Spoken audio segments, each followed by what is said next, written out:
ان الحمد للہ والصلاة والسلام علی اشرف الخلق واکرم المرسلین وعلی آلہ وصحبہ اجمعین، اما بعد۔ بسم اللہ الرحمن الرحیم۔ انجینئر محمد علی مرزا صاحب کے کتابچے کا ہم مطالعہ کر رہے تھے، واقعہ کربلا کا حقیقی پس منظر 72 صحیح الاسناد احادیث کی روشنی میں۔ اس کا چوتھا چیپٹر ہے جو ہم نے لاسٹ ٹائم جو ہے اس پہ ہم نے کچھ گفتگو کرنا شروع کی ہے، ٹھیک ہے۔ تو اس میں ہم نے شروع میں جو گفتگو کی تھی وہ خاص طور پہ حدیث ولایت کے حوالے سے، کہ حضرت علی رضی اللہ تعالی عنہ کے جو فضائل ہیں ان فضائل اور مناقب سے یہ بات ثابت نہیں ہوتی کہ ان کو شیخین پہ فضیلت حاصل ہے یا رسول اللہ صلی اللہ علیہ وسلم نے ان کو بطور امام یا بطور خلیفہ کی اپنی زندگی میں ہی اس منصب پہ فائز کر دیا تھا۔ تو یہ بات ہم نے تفصیل سے جو ہے وہ لاسٹ لیکچر میں بیان کی تھی۔ تو اس حوالے سے اگر کوئی سوال ہو، نہیں تو پھر ہم آگے چلتے ہیں۔ سر اس میں حضرت علی رضی اللہ تعالیٰ عنہ کے جو صحیح احادیث کی روشنی میں جو ان کے فضائل اور مناقب مطلب منظر عام پہ آتے ہیں، ان کو بیان ابھی تک آپ نے نہیں کیا، اس حوالے سے روشنی ڈالیں۔ یعنی جو مخصوص ہیں جیسے حضرت عمر کے رضی اللہ عنہ۔ جی ایک نقطہ بہت اہم ہے، اس نقطے کے بعد ہم اس طرف آتے ہیں۔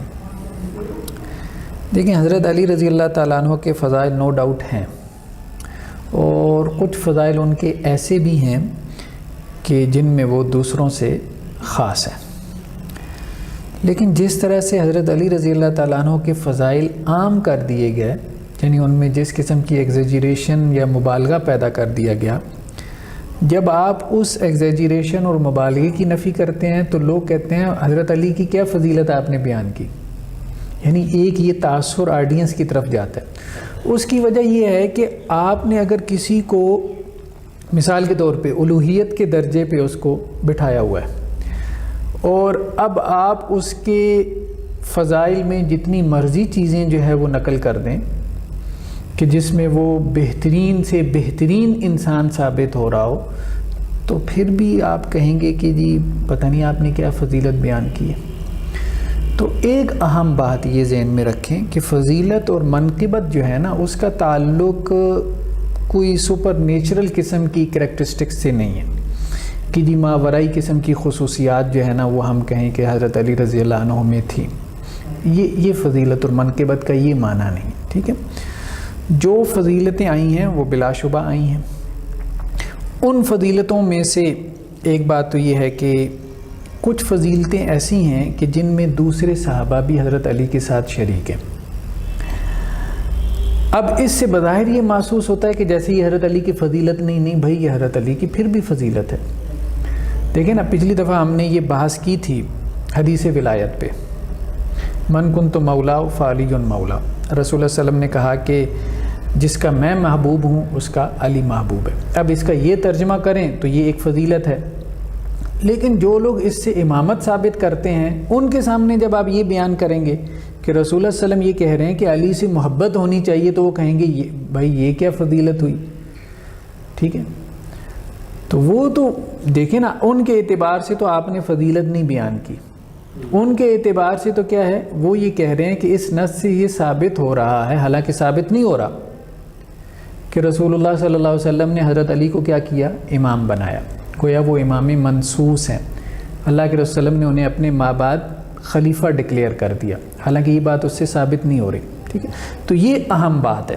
ایک بات تو یہ ہم نے کی ہے کہ بعض فضیلتیں ایسی ہیں جیسے حدیث ولایت، رسول اللہ صلی اللہ علیہ وسلم نے اس فضیلت کو حضرت علی کے ساتھ خاص نہیں کیا۔ حضرت زید بن حارثہ اور اسامہ بن زید دونوں کے بارے میں رسول اللہ صلی اللہ علیہ وسلم کے اسی طرح کے الفاظ منقول ہیں جس طرح کے حضرت علی کے حوالے سے اللہ کے رسول صلی اللہ علیہ وسلم سے ہمیں نظر آتے ہیں رضی اللہ عنہ۔ ہاں، وہ مناقب کہ جن میں حضرت علی رضی اللہ تعالیٰ عنہ بالکل ہمیں خاص نظر آتے ہیں، اس میں جیسے یہاں انہوں نے بھی بیان کی ایک روایت پھر یہ ہے کہ یہ صحیح مسلم کا ٹیکسٹ ہے، جیسے غزوہ خیبر کا جو واقعہ ہے۔ اب رسول اللہ صلی اللہ علیہ وسلم فرماتے ہیں، حضرت ابو ہریرہ سے مروی ہے کہ آپ صلی اللہ علیہ وسلم نے خیبر والے دن یہ بات کہی کہ میں یہ جھنڈا جو ہے وہ اس شخص کو دوں گا جو اللہ اور اس کے رسول سے محبت رکھتا ہے، اور اللہ تعالیٰ اس کے ہاتھوں مسلمانوں کو فتح عطا فرمائیں گے۔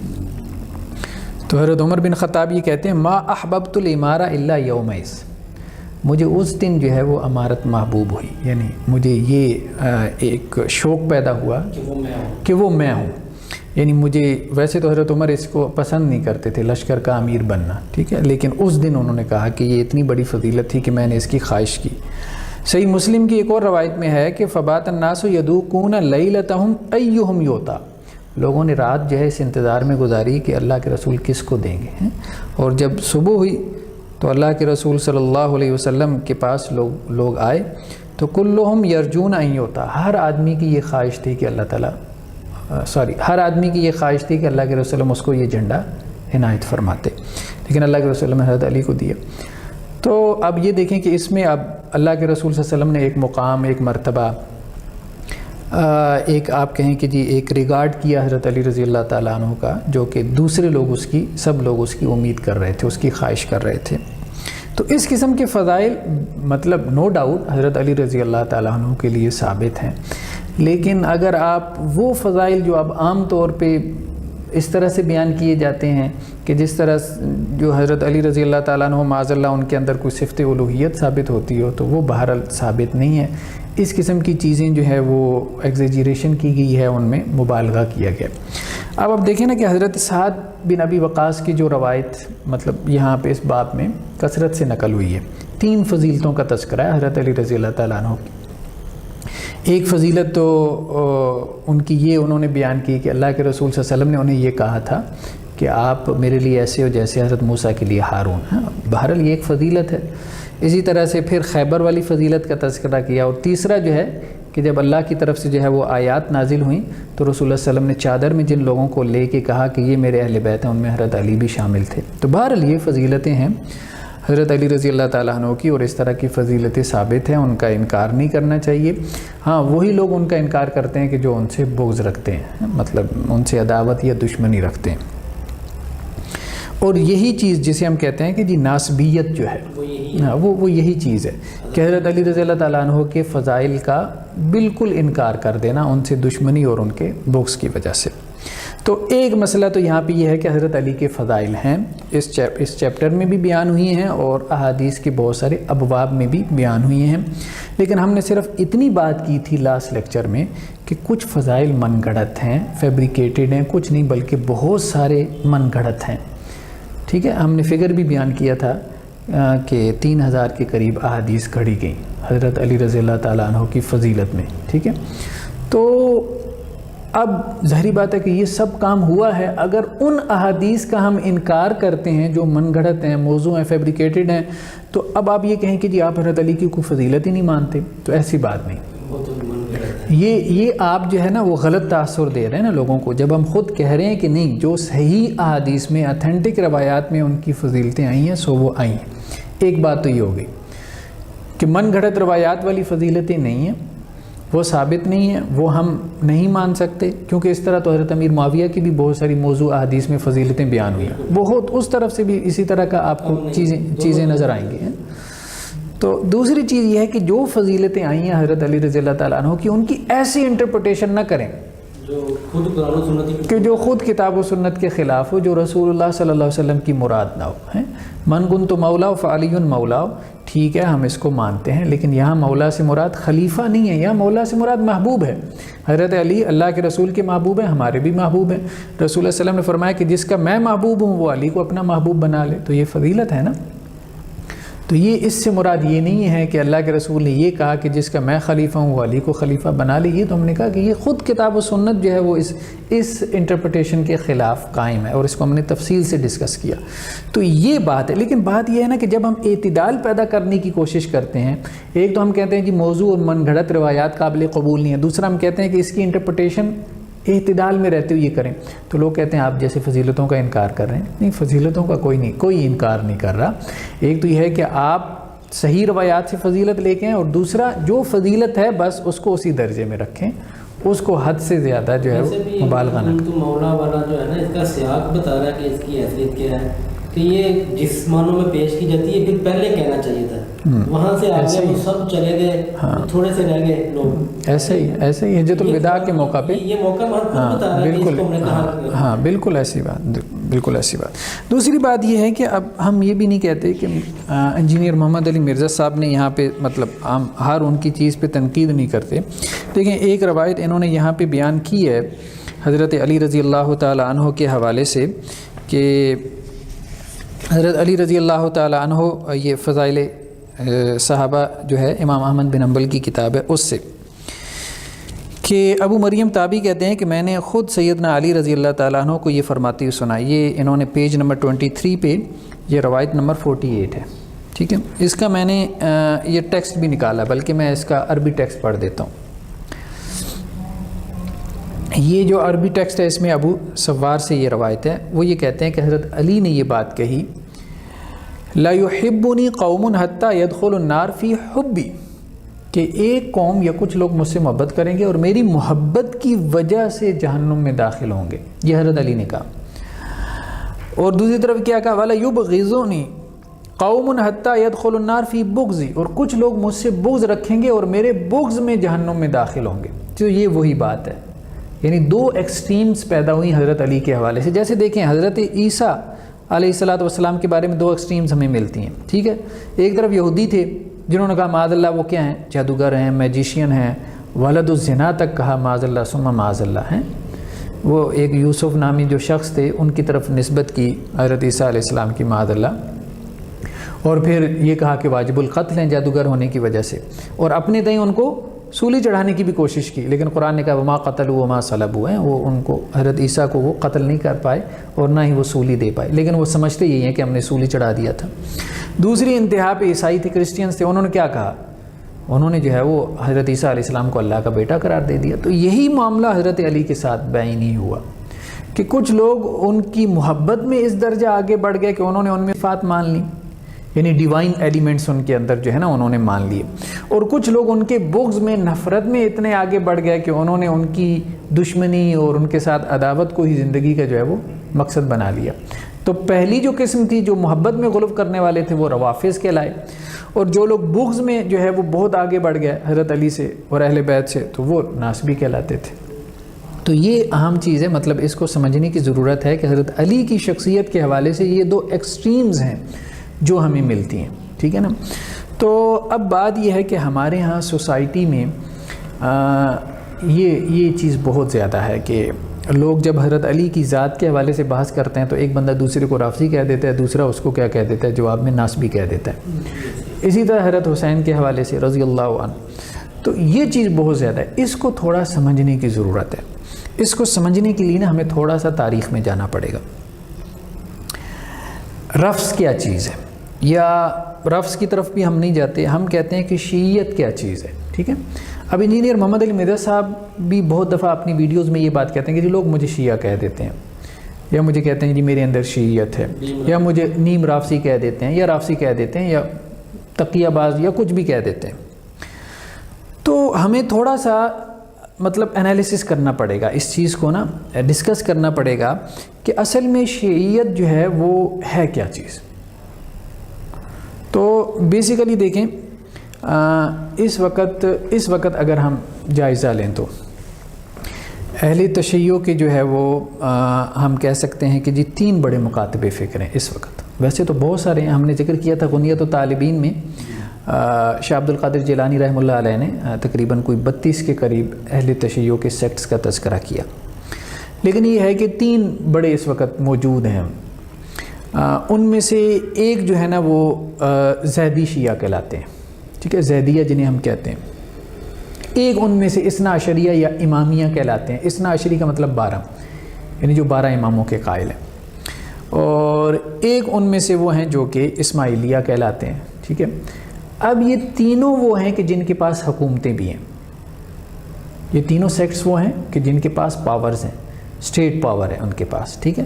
ان کو ہم تھوڑا سا جو ہے نا وہ ڈسکس کرنا چاہ رہے ہیں۔ اسماعیلیوں سے ہی پھر ایک فرقہ نکلا ہے نصیری. تو نصیری اس وقت جو ہے نا یہ اس وقت شام کے اندر جو سیریا میں ان لوگوں کے پاس جو ہے وہ غلبہ ہے. ان کو الوی بھی کہا جاتا ہے. ٹھیک ہے. اب ہم ذرا دیکھیں گے کہ خود ان کے اعتقادات میں اور نظریات میں کافی فرق ہے. ٹھیک ہے نا. مطلب بنیادی ترین جو نظریہ ہے ان کا وہ امامت کا نظریہ ہے. ٹھیک ہے. اہل سنت کے ساتھ جو اختلاف ہوا وہ امامت کے نظریے میں اختلاف ہوا.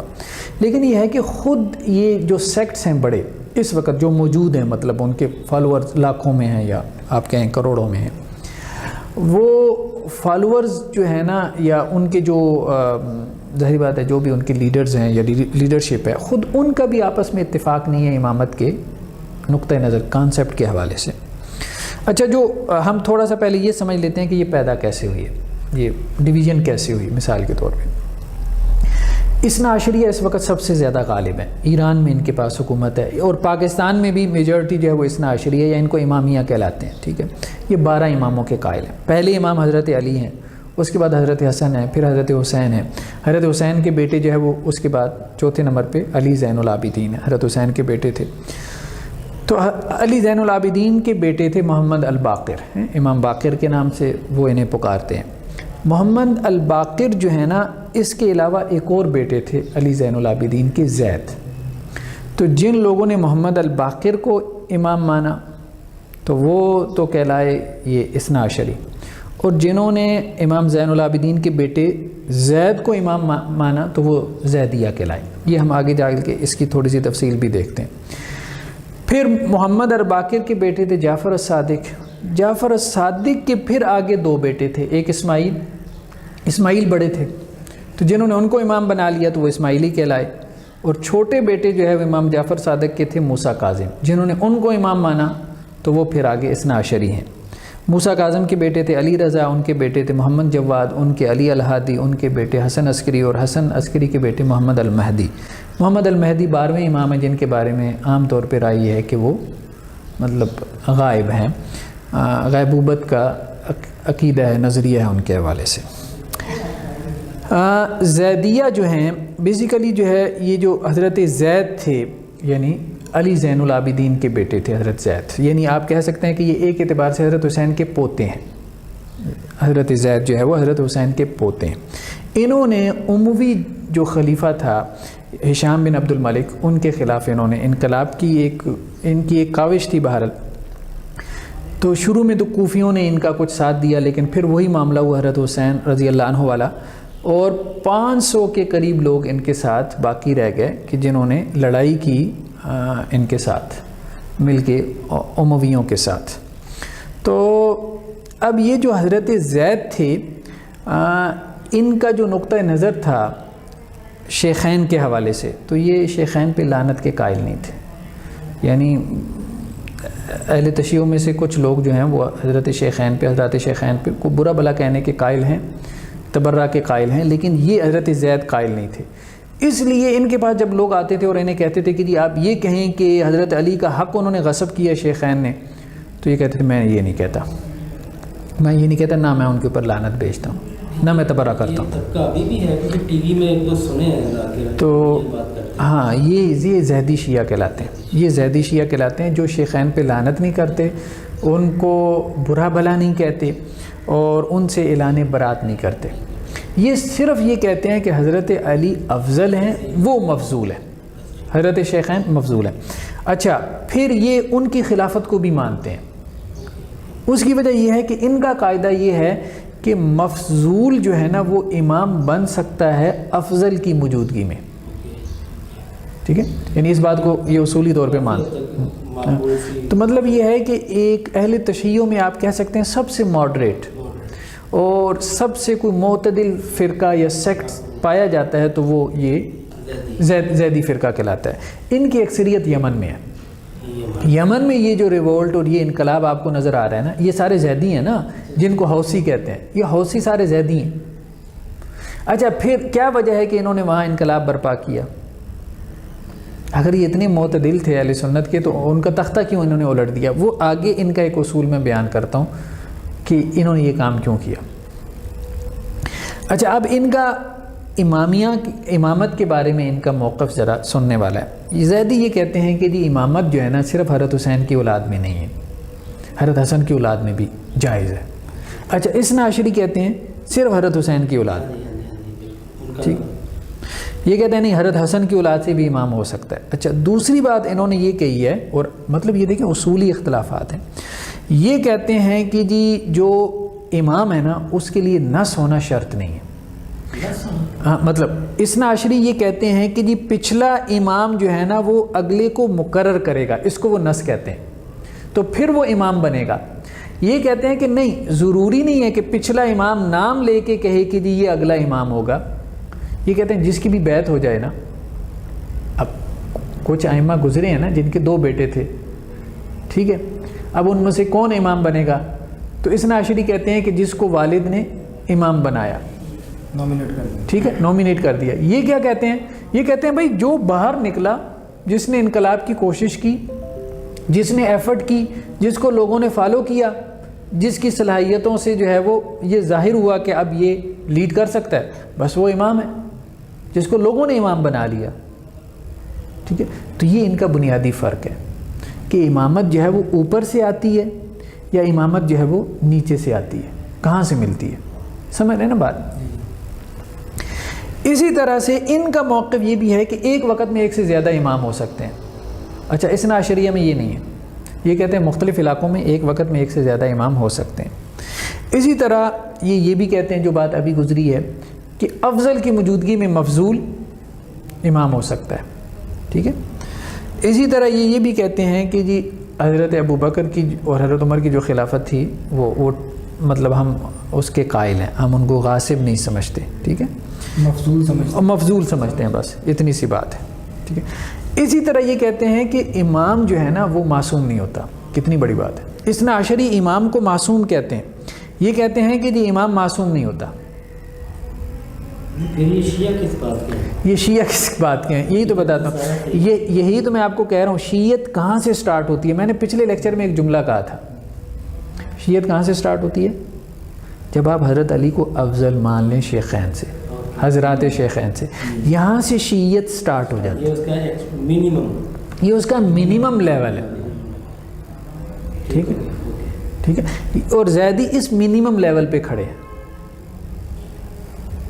اچھا اسی طرح یہ نکاح مطاع کے قائل نہیں ہے. ہاں نکاح مطاع کے قائل نہیں ہے. اسی طرح سے یہ تصوف کے قائل نہیں ہے. ٹھیک ہے، ہاں کچھ چیزوں میں یہ جو اثنا عشری ہیں ان کے ساتھ متفق ہیں. مثال کے طور پہ یہ خمس نکالنے کے قائل ہیں. اچھا تقیہ کے بھی قائل ہیں، ہاتھ چھوڑ کے نماز پڑھتے ہیں. پھر یہ ہے کہ صلاۃ التراویح کو بدعت سمجھتے ہیں، وہ بھی اس کو بدعت کہتے ہیں. ٹھیک ہے، اسی طرح سے جو ہے وہ مطلب اور کچھ چیزیں ہیں جیسے حیا علی خیر العمل، اذان کے اندر یہ الفاظ کہنا ہے، اس کے یہ قائل ہیں. تو کچھ چیزیں ان کی ملتی ہیں، لیکن کچھ چیزوں میں انہوں نے اثنا عشریہ سے اختلاف بھی کیا ہے. تو آپ کہہ سکتے ہیں کہ اہل تشیع میں سب سے ماڈریٹ یا اہل سنت کے قریب، ٹھیک ہے نا، یا آپ کہیں کہ جی اہل تشیع اور اہل سنت کے درمیان میں کوئی اگر بندہ کہے کہ جی میں اعتدال کی راہ تلاش کرنا چاہتا ہوں تو یہ درمیان میں سے یہ چیز نکلے گی، یہ نکلے گی بار. اسی طرح یہ مہدی منتظر کے بھی قائل نہیں ہے. یہ کہتے ہیں کوئی 12واں امام نہیں ہے جس نے آنا ہو، جس کا ہمیں انتظار کرنا ہے، اس کی بھی قائل نہیں ہے. ٹھیک ہے، تو یہ مطلب ان کے اعتقادات ہیں. یہ جتنی فضائل آپ نے بتائے ہیں ان کے، تو یہ اثنا عشری ان کو بطور شیعہ آن بھی کرتے ہیں کہ نہیں کرتے؟ کہیں صرف بریلوی دیوبندیوں کے خلاف کی طرح ایسا تو نہیں ہے؟ دیکھیں صرف سیاسی اعتبار سے، جیسے ابھی حنفی ہونے کے باوجود نمازیں نہیں ایک دوسرے کے، جیسے دیکھیں اثنا عشری جو ہے نا اہل سنت کے مقابلے میں ان کو صرف آن کر رہے ہیں سیاسی اعتبار سے. ٹھیک ہے، کہ یار کم از کم اس درجے پہ تو ہے نا کہ کچھ شاعر میں ہمارے ساتھ مناسبت ہے، کم از کم اس درجے پہ ہے نا کہ یہ جو ہے وہ حضرت علی کو افضل قرار دے رہے ہیں. دیکھیں نا اب یمن میں جو ہے حوثیوں کو کون بیک دے رہا ہے؟ ایران بیک دے رہا ہے. یہ کوئی ڈھکی چھپی بات ہے؟ بالکل ڈھکی چھپی بات نہیں ہے. ٹھیک ہے، ادھر سے مطلب سعودی عرب ہے جو کہ سنیوں کو سپورٹ کر رہا ہے. ٹھیک ہے، یو ہی ہے، اور ادھر سے ایران جو ہے وہ ان کو بیک دے رہا ہے. تو یہ بات ہے کہ سپورٹ تو ان کو دیتے ہیں وہ اہل تشیع، ان کو مطلب اہل تشیع سمجھتے ہیں. میں نے وہی کہا نا منیمم لیول جو ہے وہ اس میں اس کو سمجھتے ہیں. تو دوسری بات یہ ہے کہ وہ جو نصیری ہیں شام کے اندر ہیں ان کو بھی ایران سپورٹ کر رہا ہے، حالانکہ علمی اعتبار سے اس سے پہلے فتویٰ لگا چکے تھے اثنا عشری کے اسماعیلی جو ہیں وہ دائرہ اسلام سے خارج ہیں، ان کے عقائد آگے آ رہے ہیں، یعنی ان کے عقائد اتنے بگڑے ہوئی ہیں. یہ آپ کہیں نا کہ جی ابتدا ہے شیعیت کی زیدی فرقہ، تو انتہا کیا ہے؟ نصیری یا اسماعیلی، کہ وہ اتنی انتہا پہ چلے گئے کہ اثنا عشریہ یا امامیہ فرقوں میں سے بعض لوگوں نے کہا کہ جی یہ تو دائرہ اسلام میں ہی شامل نہیں ہے. ان کے عقائد کو ہم آگے تھوڑا سا جو ہے وہ ڈسکس کرتے ہیں، ٹھیک ہے. تو امامیہ یا اثنا عشریہ کے جو عقائد ہیں وہ بھی ہمارے سامنے آ گئے. یہ کہتے ہیں کہ جی امامت جو ہے وہ یہ اصل ہے، اور رسول اللہ صلی اللہ علیہ وسلم حضرت علی کو امام مقرر کر کے گئے، اور امامت نص سے ثابت ہوتی ہے، یعنی ہر امام اپنے آگے والے امام کا تقرر کر کے جاتا ہے، ٹھیک ہے. اور دوسرا یہ کہتے ہیں کہ جی امام معصوم ہوتا ہے، ٹھیک ہے. جیسے ہمارا تو یہ عقیدہ ہے نا کہ صرف نبی معصوم ہوتا ہے، رسول معصوم ہوتا ہے، یہ کہتے ہیں امام بھی معصوم ہوتا ہے.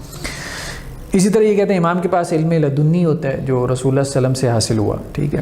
اسی طرح امام کے ہاتھ پہ جو خارق عادت جو چیزیں جو صادر ہوتی ہیں، جنہیں ہم کہتے ہیں کہ جی اگر کسی ولی کے ہاتھ پہ صادر ہوں تو ہم اسے کیا کہتے ہیں؟ کرامت، لیکن یہ اس کو معجزہ کہتے ہیں، ٹھیک ہے.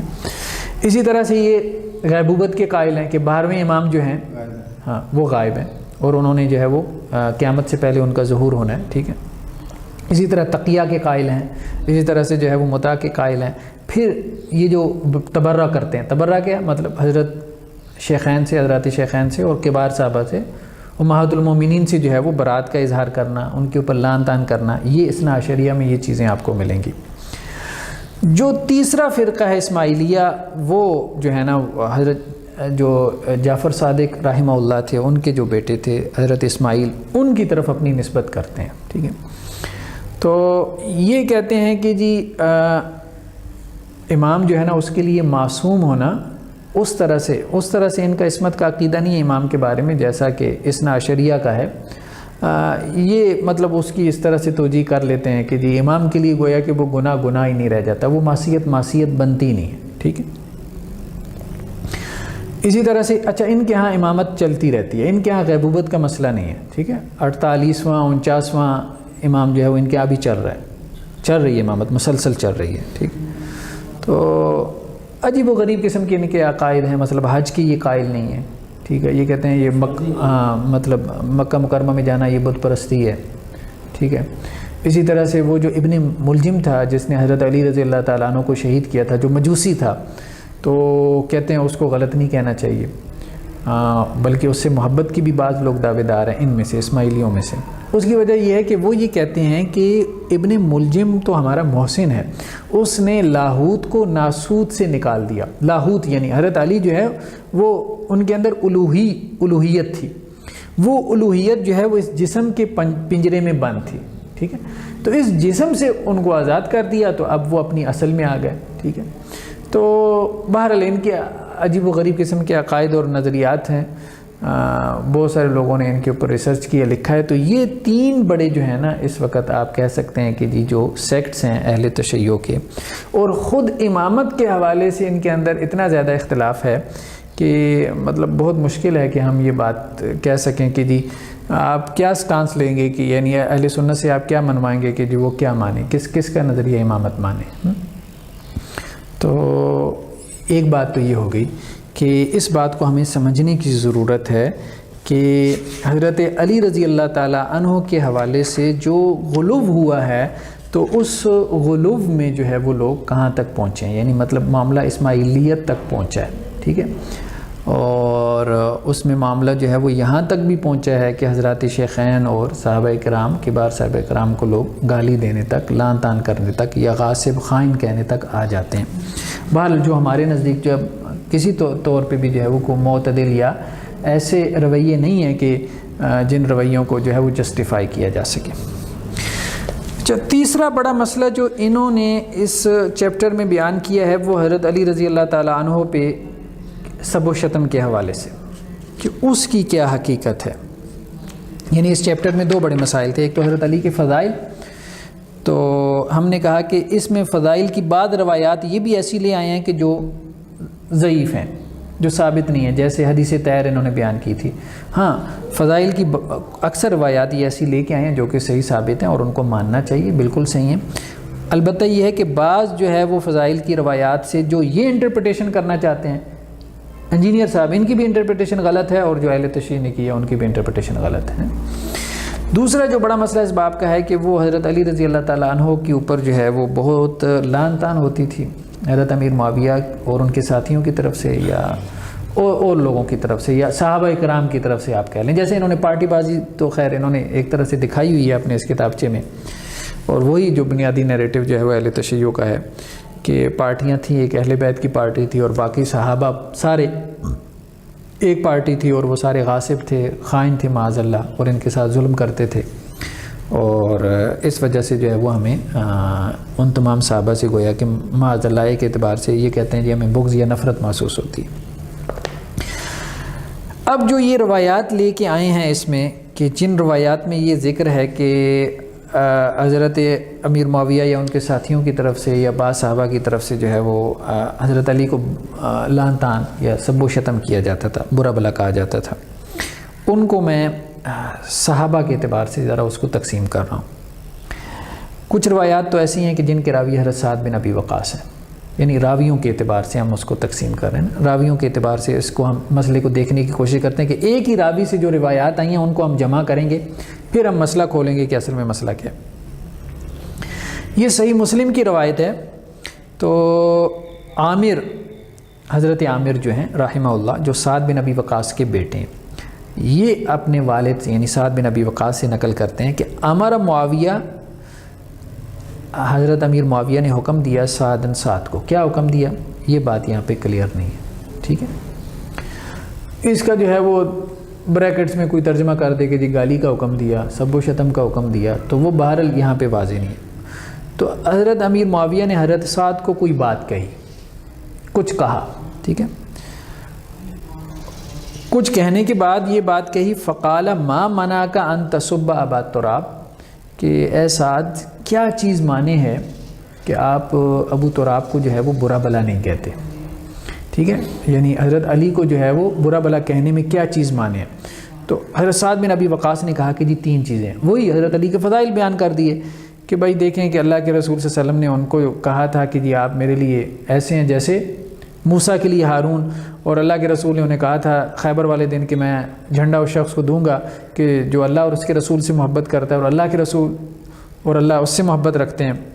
اور دوسرا اللہ کے رسول صلی اللہ علیہ وسلم نے جو ہے وہ ان کو اپنی چادر میں لے کے کہا تھا کہ یا اللہ یہ میرے اہل و عیال ہیں۔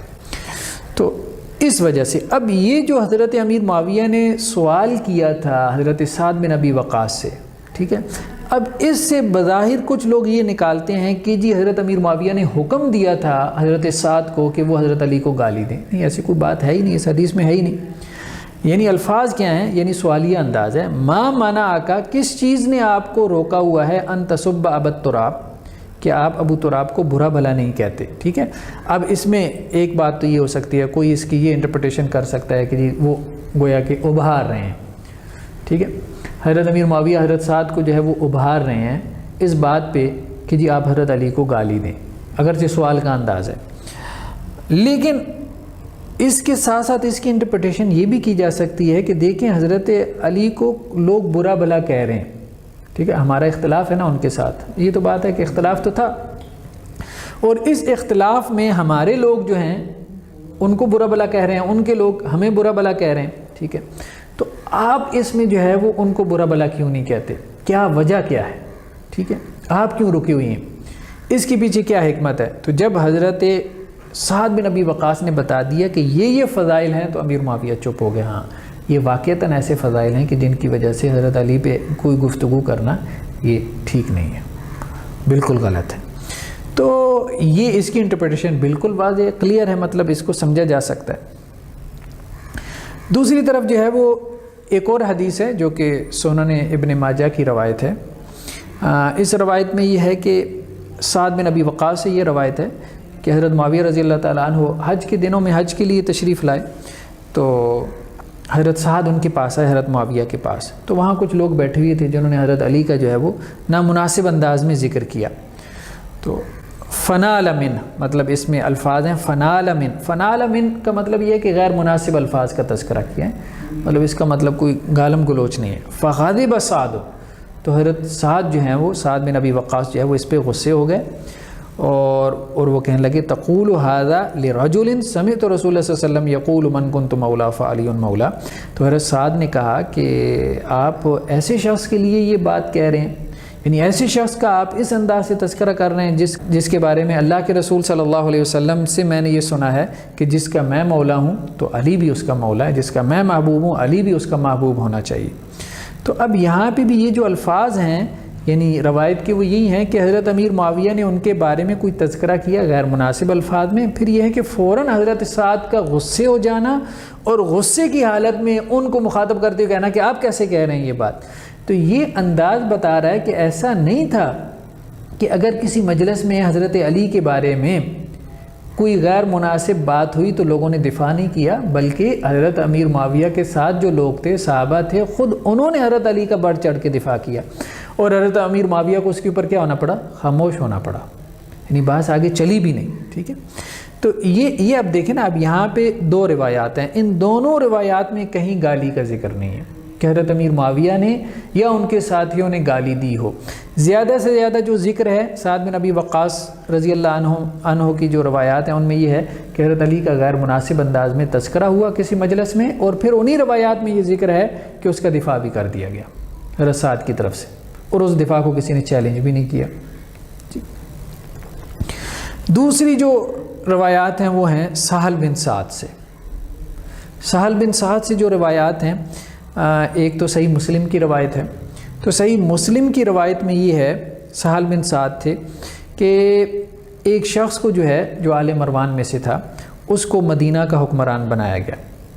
تو اس نے جو مدینہ کا جو بھی گورنر تھا بنو امیہ کی طرف سے, اس نے سہل بن سعد کو بلوایا. تو فَأَمَرَهُ أَن يَشْتِمَ عَلِيًّا, تو اس نے حضرت سہل بن سعد کو حکم دیا, انہیں کہا کہ آپ حضرت علی کو کیا کریں, یشتم, وہی سب و شتم. اب اس کا معنی گالی دینا کر دیا جاتا ہے, لیکن ہم اگلی روایت میں یہ دیکھیں گے کہ یہاں پہ شتم سے کیا مراد ہے. یہاں اس لیے ہم اس کا ترجمہ کیا کر رہے ہیں, برا بھلا کہنا, لان تان کرنا. فَأَمَرَهُ يَشْتِمَ عَلِيًّا, تو سہل بن سعد کو وہ جو مدینہ کا گورنر تھا اس نے یہ کہا کہ آپ حضرت علی کو برا بھلا کہیں. تو فابا سہل, تو حضرت سہل نے انکار کر دیا. فقال له, تو اس نے کہا اچھا آپ انکار کر رہے ہیں, فقل لعن اللہ ابا تراب, تو آپ کم از کم اتنا کہہ دیں کہ ابو تراب پہ اللہ کی لعنت ہو, اتنا کہہ دیں. تو حضرت سہل نے کہا کہ نہیں, میں یہ بھی نہیں کروں گا. تو اب آپ دیکھیں کہ وہ جو بندہ کہہ رہا ہے مدینہ کا گورنر, تو ہم یہ نہیں کہہ رہے کہ وہ ٹھیک کہہ رہا ہے, وہ بالکل غلط بات کر رہا ہے. حضرت سہل سے جو مطالبہ کر رہا ہے بالکل غلط ہے, ٹھیک ہے, لیکن یہ ہے کہ حضرت سہل بات روایت میں کیا موجود ہے اس کا انکار کر رہے ہیں. ٹھیک ہے. دوسری بات یہ ہے کہ صحیح بخاری کی روایت میں یہ ہے کہ حضرت سہل سے مطالبہ کیا تھا, ٹھیک ہے نا, یعنی سب و شتم میں حضرت سہل سے مطالبہ کیا تھا, یا سب و شتم کی نوعیت کیا تھی, ٹھیک ہے, یا وہ جو کہا گیا نا کہ لعنت کریں ابو تراب پہ, تو اس لعنت کی نوعیت کیا تھی. ٹھیک ہے, تو وہ صحیح بخاری کی روایت ہے جس کا ٹیکسٹ یہ ہے کہ ایک آدمی سہل بن سعد کے پاس آیا اور کہنے لگا کہ دیکھیں جی یہ مدینہ کا گورنر, وہی مدینہ کے گورنر کی بات ہو رہی ہے کہ یہ فلاں شخص ہے مدینہ کا گورنر ہے, یدعو علیٰ عند المنبر, تو وہ ممبر پہ حضرت علی کو برا بھلا کہتا ہے ان کے خلاف. یدعو پکار, یدعو علی, یدعو علی کا مطلب, ہاں علی کا مطلب ہوتا ہے اس کے خلاف بد دعا کرنا. تو انہوں نے کہا کہ فیقول ماذا, تو انہوں نے کہا اچھا کیا کہتا ہے, کیا بد دعائیں کرتا ہے, کیا مطلب کہ ان کے خلاف برا بھلا انہیں کہتا ہے. قال یقول له ابو تراب, تو انہوں نے کہا جی وہ ان کو کہتا ہے کہ وہ ابو تراب ہے. فضاحکہ, تو حضرت سہل بن سعد اس پہ ہنس پڑے, کہنے لگے اللہ کی قسم ما سماہ الا النبی صلی اللہ علیہ وسلم, یہ تو خود اللہ کے نبی صلی اللہ علیہ وسلم نے انہیں کہا ہے, یہ نام تو ابو تراب انہیں خود اللہ کے رسول صلی اللہ علیہ وسلم نے کہا دیا تھا. تو اب بات یہ ہے کہ ٹھیک ہے, یہ جو ابو تراب کہتے تھے تو کچھ لوگ جو ہے وہ اپنے لب و لہجے میں یا اپنے انداز میں بعض اوقات جو ہے وہ اس کو غیر مناسب ٹون کے ساتھ اس کو کہتے ہوں گے. کہ جس کی کسی طرح سے بھی اس کو جسٹیفائی نہیں کیا جا سکتا، لیکن ہم صرف اتنی بات کر رہے ہیں کہ اصل میں تھا کیا، اس بات کو سمجھنے کی ضرورت ہے۔ جو ہو رہا تھا وہ بالکل غیر مناسب تھا، حضرت علی کو جو برا بلا کہا جا رہا تھا، یا حضرت علی کو جو غیر مناسب الفاظ میں ان کا ذکر کیا جا رہا تھا، یا جس انداز، جس لب و لہجے یا جس ٹون میں ان کے بارے میں گفتگو ہوتی تھی، ٹھیک ہے، بعض مجالس کے اندر، تو وہ بالکل غیر مناسب تھی، اس کو کسی طور پہ جسٹیفائی نہیں کیا جا سکتا، مطلب اس کو کنڈیم کرنا چاہیے۔ لیکن اگر آپ کہیں کہ جی لوگ گالیاں دیتے تھے، جیسے اب ہمارے یہاں پنجابی میں جو ہے گالی کا کوئی مطلب ہوتا ہے جیسے کسی کی ماں بہن ایک کر دیتے تھے، یہ جو تاثر آپ دینا چاہتے ہیں ان روایتوں سے، تو یہ بالکل غلط تاثر ہے، ایسا کچھ بھی نہیں ہوتا تھا، ٹھیک ہے نا۔ اب یہاں پہ وہی بات آ گئی، وہی صحیح مسلم کی روایت ہے کہ جس میں اس نے کہا کہ جی گالی دیں، اور دوسری طرف وہی جو ہے مدینہ کا گورنر خود کیا گالی دے رہا ہے، وہ ابو تراب کہہ رہا ہے، ٹھیک ہے، اسے نہیں کہنا چاہیے ابو تراب ممبر پہ کھڑے ہو کے، کیونکہ اس کا مقصد کچھ اور ہے، یہ کہنے سے اس کا مقصد کچھ اور ہے، ٹھیک ہے۔ تو ایک دوسری بات تو یہ ہو گئی۔ تیسری جو روایات ہیں وہ ہیں سعید بن زید رضی اللہ عنہ سے، ٹھیک ہے۔ تو سعید بن زید سے جو روایات ہیں ان میں ایک راوی تو جو ہے وہ ریا بن حارث ہے۔ ریا بن حارث جو ہے وہ یہ کہتے ہیں کہ میں کوفہ میں ایک مسجد میں بیٹھا ہوا تھا اور وہاں پہ اور بھی لوگ بیٹھے ہوئے تھے، تو سعید بن زید آئے تو لوگوں نے جو ہے وہ ان کو مرحبا کہا، اور وہاں پہ جو بھی صاحب موجود تھے اس وقت، بعض روایات میں ہے کہ حضرت مغیرہ بن شعبہ تھے، تو انہوں نے ان کو اپنے ساتھ بٹھایا۔ تو اب ایک آدمی آیا اسی مجلس میں جس کا نام کیس تھا، تو اس نے جو ہے وہ برا بلا کہنا شروع کر دیا، سب و شتم شروع کر دیا۔ تو حضرت سعید بن زید نے کہا بھائی یہ کس کو برا بلا کہہ رہا ہے، نام نہیں لیا گویا اس نے صرف برا بلا کہا۔ تو لوگوں نے بتایا کہ یہ حضرت علی کو برا بلا کہہ رہا ہے۔ تو حضرت سعید بن زید نے کہا الا ارا اصحاب رسول صلی اللہ علیہ وسلم یسبون عندک ثم لا تنکر ولا تغیر، کہ ان صاحب کو کہا جو کہ وہاں پہ موجود تھے، جن کی خدمت میں وہ حاضر ہوئے تھے، یعنی حضرت مغیرہ بن شعبہ جو ہیں، جن کا دوسری روایت میں تذکرہ آیا کہ بھائی کیا ہو گیا ہے، اللہ کے رسول صلی اللہ علیہ وسلم کے صحابہ کو تمہارے سامنے برا بلا کہا جا رہا ہے اور تم اس کا انکار نہیں کر رہے، اور آپ کے چہرے پہ کوئی تغیر نہیں آ رہا، آپ اس کا برا بلا نہیں منا رہے۔ تو اب بات یہ ہے کہ یہاں پہ صرف بات کیا ہوئی ہے، بات یہ ہوئی ہے کہ حضرت مغیرہ بن شعبہ کے سامنے حضرت علی کا غیر مناسب الفاظ کے ساتھ تذکرہ ہوا، حضرت مغیرہ بن شعبہ نے جو ہے وہ اس پہ انکار نہیں کیا۔ تو بہرحال یہ جو رویہ ہے اس کو بھی ہم یہ نہیں کہتے کہ یہ رویہ ٹھیک ہے، لیکن اصل بات یہ ہے کہ بات کو سمجھنے کی ضرورت ہے کہ بات تھی کتنی، ٹھیک ہے نا، یعنی بات کا تاکہ بتنگڑ نہ بنا جائے۔ کچھ روایات جن میں کہ مبالغہ ہے تو وہ روایات جو ہے وہ صحیح نہیں۔ یہ جو انہوں نے کہا نا کہ جی ایک بدعت ایجاد ہو چکی تھی، جیسے کوئی موو تھی، پوری ایک تحریک تھی، ممبروں کے اوپر لان تان ہوتا تھا، اوپر سے کوئی جیسے اسٹیٹ آرڈر جاری ہوا تھا، ہاں یہ جو روایات جن سے یہ ثابت کرتے ہیں نا وہ روایات ٹھیک نہیں ہیں۔ اچھا وہ روایات جیسے مثال کے طور پہ عبداللہ بن ظالم سے ہیں۔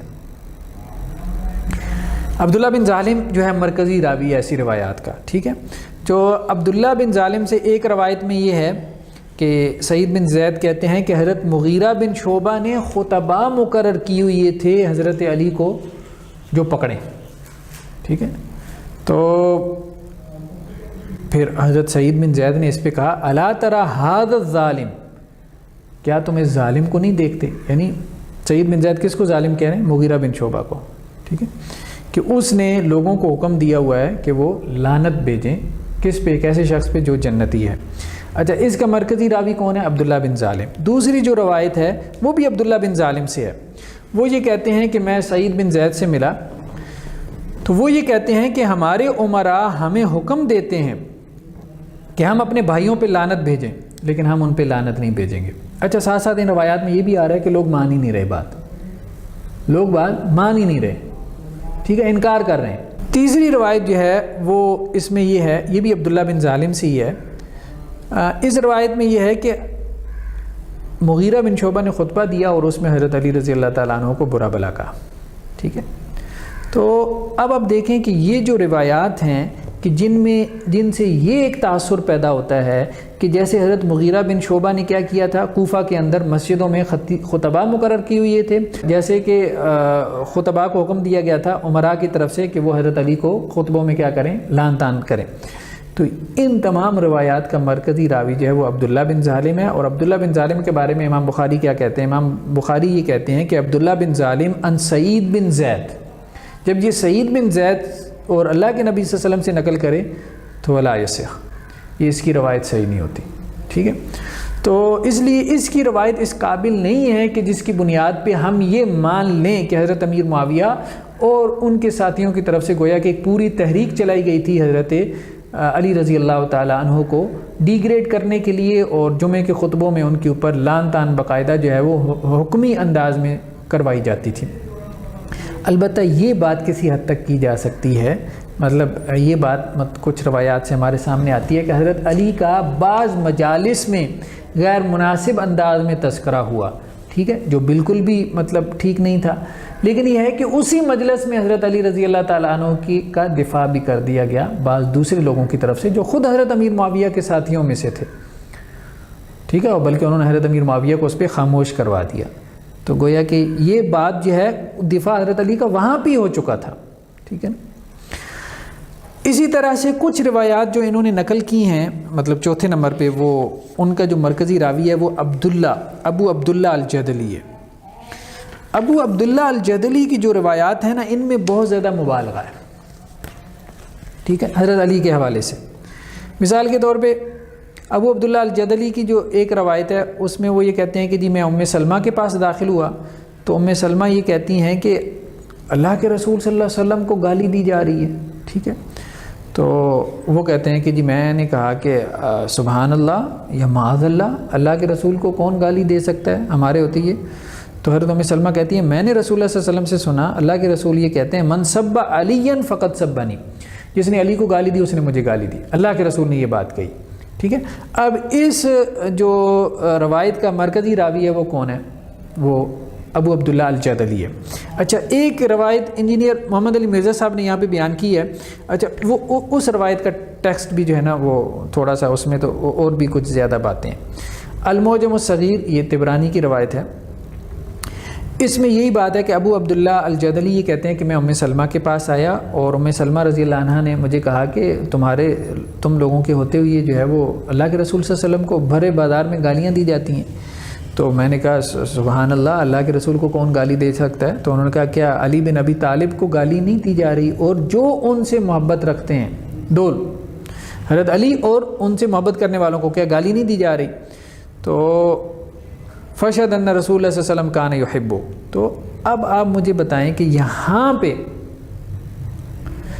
پہ اس حدیث سے یہ دیکھیں نا کہ جیسے انہوں نے اس حدیث کے حوالے سے یہ بات کہی ہے، انجینئر محمد علی مرزا صاحب نے جب اس کا جو ہے وہ ترجمہ یہاں پہ نقل کیا ہے تو انجینئر صاحب یہ بات کہتے ہیں کہ جی یہ 23 نمبر پیج پہ یہ 45 نمبر کے تحت کہ یعنی بریکٹس میں لکھتے ہیں یعنی سیدنا علی بن ابی طالب کو ممبروں پہ گالیاں دینا حقیقت میں تو رسول اللہ صلی اللہ علیہ وسلم پہ گالیاں بکنے کے ہی مترادف ہے. ٹھیک ہے، یہ انہوں نے جو ہے وہ یہ یہاں پہ بریکٹس میں یہ بات نقل کی ہے. لیکن اصل بات یہ ہے کہ اسی روایت میں جس کے آخر میں انہوں نے بریکٹ لگائی ہے، اسی روایت میں صرف حضرت علی کو گالی دینے کا ذکر نہیں ہے، بلکہ اس روایت میں کیا ہے، ان کو بھی گالی دینے کا ذکر ہے کہ جو حضرت علی سے محبت رکھتے ہیں. تو گویا جو حضرت علی سے محبت رکھتا ہو اس کو گالی دینا بھی رسول اللہ صلی اللہ علیہ وسلم کے گالی دینے کے مترادف ہوا.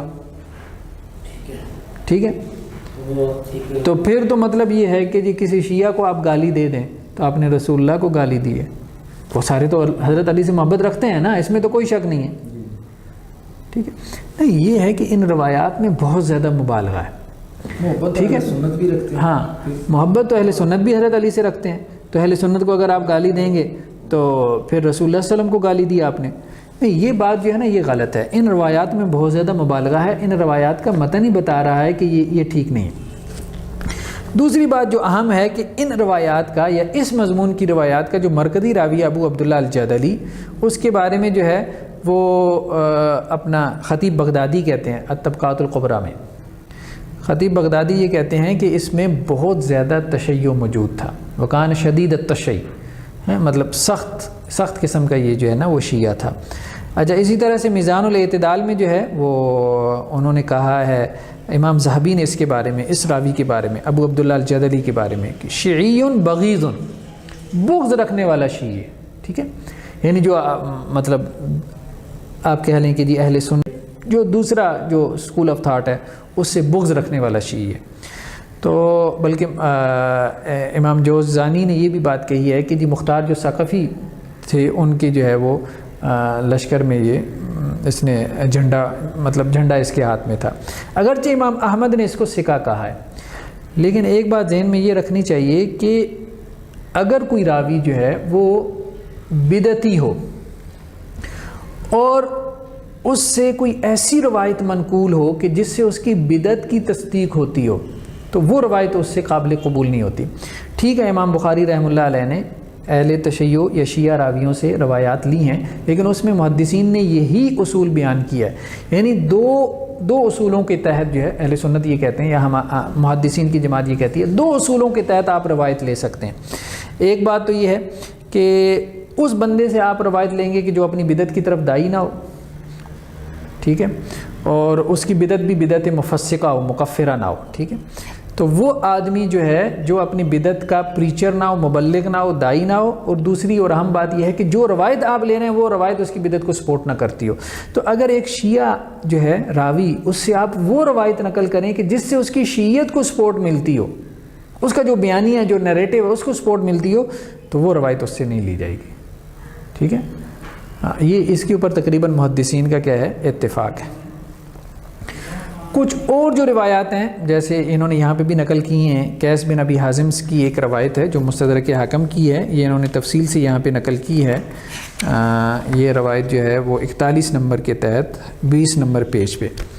اس روایت میں بھی یہ بات ہے، قیس بن ابی حازم کہتے ہیں کہ میں مدینہ میں تھا تو میں نے وہاں لوگوں کو دیکھا کہ ایک گھڑ سوار ہے اور وہ گھڑ سوار جو ہے حضرت علی بن ابی طالب کو برا بلا کہہ رہا ہے، گالیاں دے رہا ہے، اور لوگ اس کے ارد گرد کھڑے ہیں۔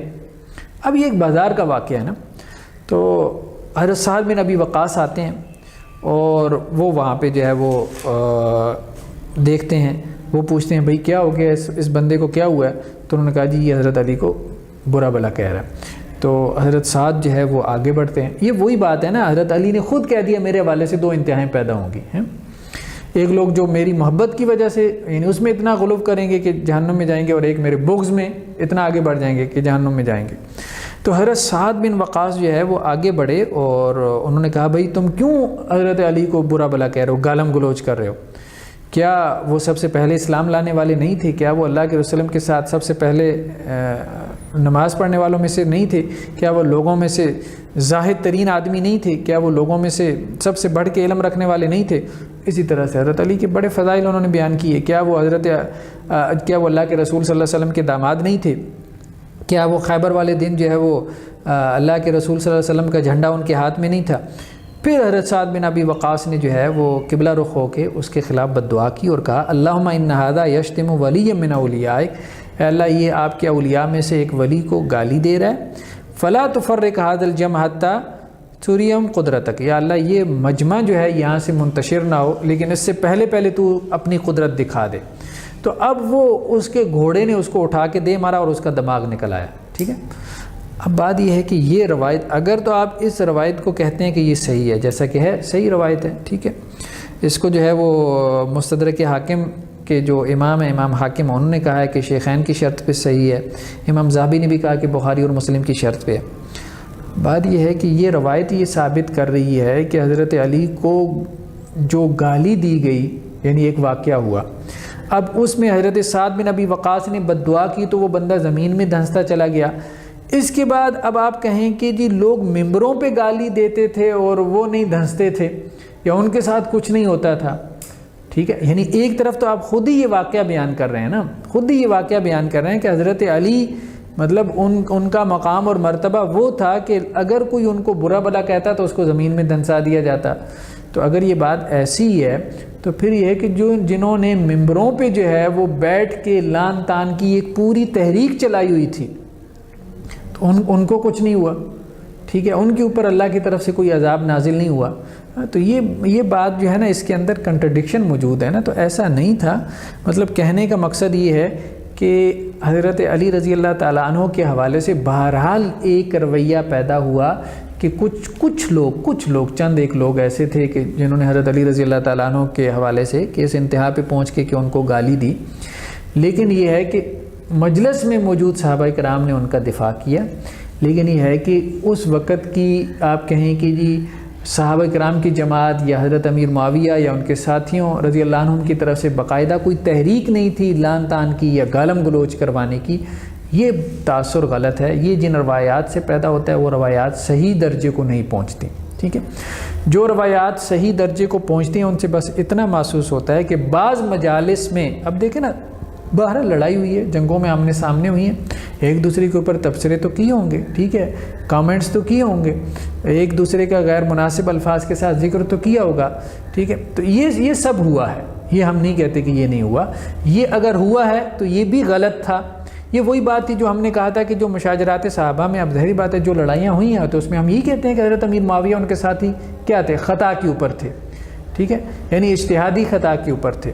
تو یہاں پہ بھی اگر انہوں نے سمجھا ہے حضرت علی رضی اللہ تعالیٰ عنہ کو غلط سمجھا ہے تو انہوں نے حضرت علی کو اگر کچھ غیر مناسب الفاظ میں حضرت علی کا ذکر کیا ہے تو بہرحال ان کی طرف سے یہ غیر مناسب الفاظ کو ہم جسٹیفائی نہیں کر سکتے. یہ وہی بات ہے نا جو پیچھے جو ہے وہ صحیح مسلم کی روایت کے حوالے سے ہمارے سامنے گزری تھی نا کہ حضرت عباس نے جو حضرت علی کے چچا تھے انہوں نے حضرت علی کے بارے میں جو ہے وہ ایک مسئلے میں جو مدینہ کی زمین کے حوالے سے مسئلہ تھا تو کتنے مطلب وہ سخت الفاظ کہے تھے کہ حضرت عمر رضی اللہ تعالیٰ عنہ کے پاس جب فیصلہ آیا تھا تو کہا تھا کہ میرے اور اس حاد القاذب العاصم الغادر الخائن، کہ میرے اور اس جھوٹے گناہگار اور غدر کرنے والے اور خیانت کرنے والے کے درمیان جو ہے وہ آپ فیصلہ فرما دیں. مطلب ایک جذباتی انداز میں حضرت عباس نے کچھ الفاظ کہہ دیے ایموشنل ہو کے حضرت علی کے بارے میں، کیونکہ حضرت علی ان سے چھوٹے تھے، ان کے بھتیجے بھی تھے.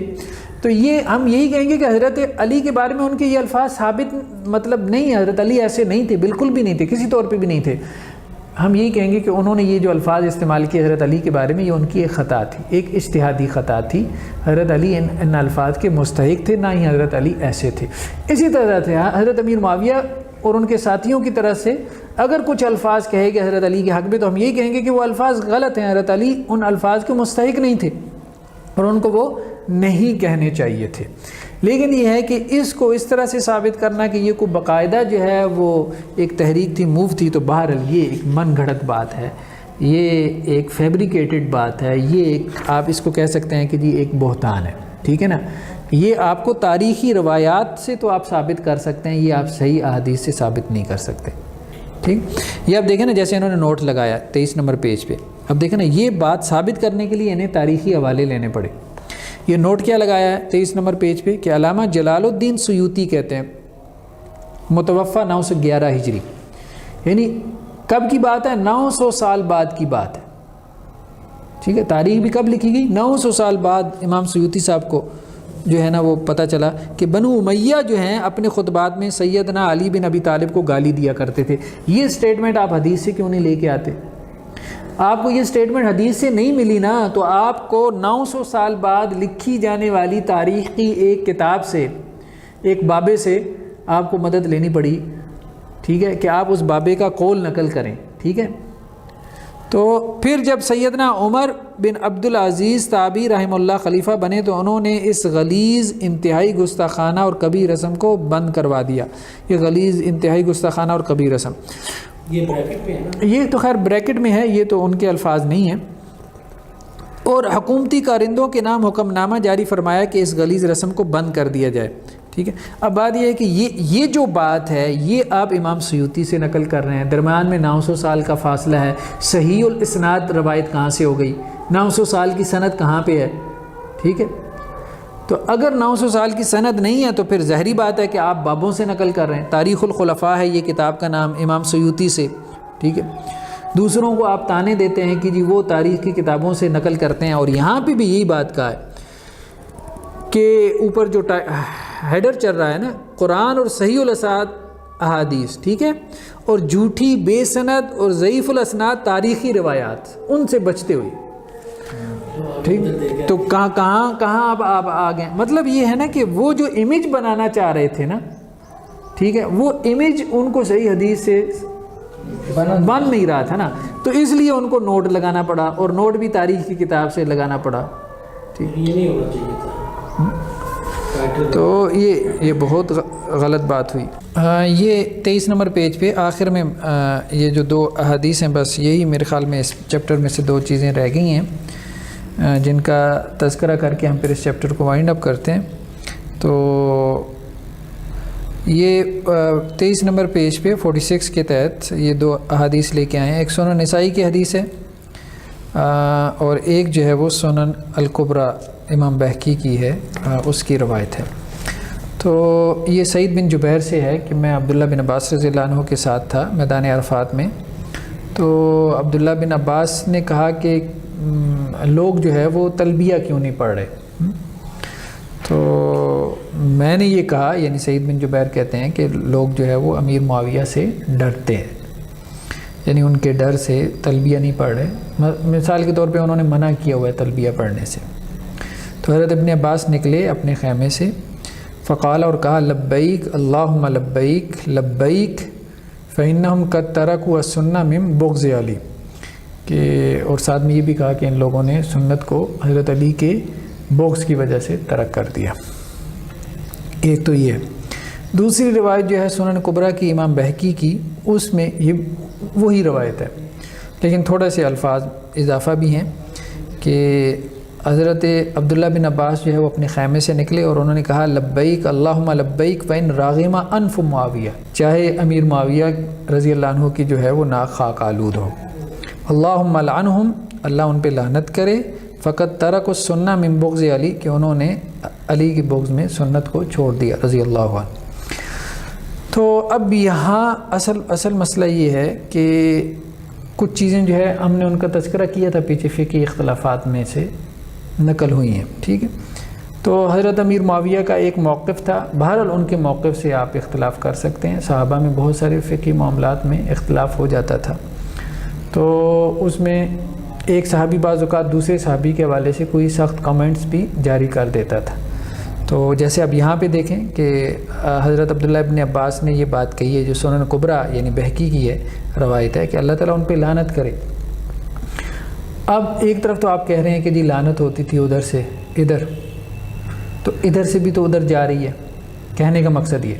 تو یا تو یہ بات تھی کہ عربوں میں یہ لعنت جو ہے نا یہ ایک عام روٹین کی چیز تھی، اچھی نہیں ہے. رسول اللہ صلی اللہ علیہ وسلم نے اس سے منع کیا اور یہ بات کہی کہ جی مومن بہت زیادہ لعن تان کرنے والا نہیں ہوتا. لیکن خود جب آپ ایسی روایات نقل کرتے ہیں تو پھر سوال یہ پیدا ہوتا ہے کہ آپ کیا میسج دینا چاہ رہے ہیں کہ ادھر سے بھی لعن تان ہو رہا ہے. ٹھیک ہے، اگر ہو رہا ہے تو پھر آپ یوں ہی کہیں گے نا، اس کو اسی طرح سے انٹرپریٹ کریں گے کہ ان کے ہاں یہ ایک عام چیز تھی، نہیں ہونی چاہیے تھی، دونوں طرف سے نہیں ہونی چاہیے تھی. ایک اختلاف تھا، اس اختلاف کو صرف اتنے سے الفاظ سے بیان کر دیا جاتا کہ جی لوگوں نے جو ہے وہ سنت کو چھوڑ دیا، یہ اصل میں سنت ہے. ٹھیک ہے، اتنا ہی کافی تھا.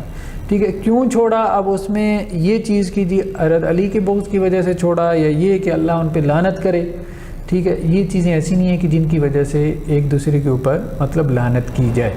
ٹھیک ہے، تو کہنے کا مقصد یہ ہے کہ اس حوالے سے رسول اللہ صلی اللہ علیہ وسلم کی ایک سنت کا ہمیں علم ہوا. ٹھیک ہے، اور رسول اللہ صلی اللہ علیہ وسلم کی ایسی بہت ساری سنتیں تھیں کہ جو صحابہ اکرام میں ان کے حوالے سے اختلاف ہوتا رہا، کچھ اس کے اوپر عمل کرتے رہے اور کچھ نے اس کے حوالے سے ایک دوسرا موقف اختیار کیے رکھا. تو اس میں جس موقف کی طرف آپ کا رجحان ہے آپ اس موقف کو سپورٹ کریں، اس کو بیان کریں. ٹھیک ہے، اس میں کوئی حرج والی بات نہیں. لیکن اگر صحابہ میں کچھ ایسا معاملہ ہوا کہ ایک دوسرے کے حوالے سے انہوں نے اس موقف کے حوالے سے کچھ سخت کمنٹس پاس کیے، تو بہرحال وہ کمنٹس ہمارا فوکس نہیں ہونا چاہیے. ٹھیک ہے، وہ کمنٹس ہمارا فوکس نہیں ہونا چاہیے. ایک خاص کیفیت میں بعض اوقات ایک آدمی دوسرے کے حوالے سے کوئی ایسی بات کر جاتا ہے جو بعد میں مطلب اس کا بھی مقصود نہیں ہوتا. ٹھیک ہے، تو یہ چیز ہمیں صحابہ کرام میں بھی عام ملتی ہے، اور اس کے بعد بھی ہم دیکھتے ہیں ائمہ دین میں بھی بعض اوقات ایک دوسرے کے حوالے سے ایسے کمنٹس وہ کر جاتے ہیں کہ جس کو ہم کہتے ہیں کہ جی نہیں اب یہ کمنٹس جو ہیں نا وہ ایک امام کے دوسرے امام کے بارے میں مناسب نہیں ہے، بس ان کو نظر انداز کریں، آپ ان کو بھلا دیں، ٹھیک ہے. دونوں بڑے آدمی تھے، تو جو ان کی بات ہے وہ بات بس اس کے اوپر غور کریں. وہ بات اگر آپ کو مطلب کتاب و سنت کے مطابق نظر آتی ہے بس آپ اس کو قبول کریں، اس کو ایکسیپٹ کریں، باقی چیزوں کو آپ جانے دیں. تو یہ ہے جی ہمارا چوتھا چیپٹر. تو اب نیکسٹ ہم ڈسکس کریں گے انشاءاللہ سے نیکسٹ اپنی سٹنگ میں ہم ای کے نام سے یہ 5واں چیپٹر ہے کہ حضرت معاویہ رضی اللہ عنہ کو حکومت مل جانے کے بعد سے بتدریج امت پر کیسی ملوکیت مسلط ہوئی اور اس کا بھیانک نتیجہ کیا نکلا. ٹھیک، ہاں، تو بھیانک نتیجہ اور ملوکیت. تو اب ظاہری بات ہے کہ اس سب کے لیے تو وہ شروع سے جو ہے نا یہ سارا معاملہ چلایا ہوا ہے نا. اس بھیانک پن سے ساری امت خاموش تھی. تو پہلے مولانا مودودی کو پتہ چلا، اس کے بعد ساتھ ساتھ کو پھر محمد علی مرزا صاحب. تو بہرحال اس پہ ہم انشاءاللہ سے ڈسکس کریں گے. پھر چھٹا چیپٹر جو ہے وہ سیدنا حسین رضی اللہ عنہ کے فضائل اور یزید بن معاویہ کی ملوکیت میں اس کے گورنر عبید اللہ بن زیاد کے ذریعہ مظلومانہ شہادت. تو انشاءاللہ سے وہ چھٹا لیکچر ہمارا ہو جائے گا. اس کے ساتھ ہی ہم اس کتابچے کو جو ہے وہ سمجھ لیں کہ ایک ہمارا جو اس کا ریویو ہے وہ انشاءاللہ سے مکمل ہو جائے گا اگلے نیکسٹ 2 لیکچر میں. تو جزاکم اللہ خیر، والسلام علیکم ورحمۃ اللہ وبرکاتہ.